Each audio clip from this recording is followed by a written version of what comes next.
Hello सगळ्यांना. तर कोणता प्रश्न रोजच पडलेला असतो स्त्रियांना, तर ते सांगण्याआधी बघा, मी आणि मंजिरी आम्ही चौकात साड्या आणायला गेलो होतो. साड्यांचा काही कलर आवडला नाही, मग आणली नाही.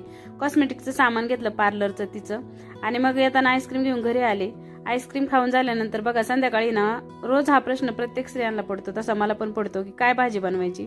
पण काय आज एवढी भूक नव्हती कोणाला, त्याच्यामुळे मला चला आज सुकी भाजी केली तरी चालते, जास्त भूक असेल ना तर पातळ भाजी असती, कारण मग चुरून खाता येतं ना, चुरून खाल्ल्यावर पोट भरतं सगळ्यांचं म्हणून. पण आज काय नव्हती, मला का चला कांदा टोमॅटोची चटणी करू. पण ह्या कांद्याची माझी काय दुश्मनी काय माहिती, प्रत्येक वेळेस मला रडवत असतो. म्हणतात असं डोक्यावर कांद्याचं टरकलं ठेवलं ना की डोळ्यातून पाणी येत नाही, पण काय नाही, डेमो तुम्ही पाहिलंच असेल की माझ्या डोळ्यातून गळगळ पाणी येत होतं. त्याच्यानंतर मस्त कांदा टोमॅटोची हिरवी मिरची लसूण वाटून घातला आणि छान अशी चटणी केली. बाजरीच्या गरम गरम भाकरी बनवल्या, पापड तळून घेतले आणि थोडीशी लाल मिरची पण वाटली लसूण घालून, ती भारी लागते बाजरीच्या भाकरी सोबत. आणि मस्त आम्ही ताटे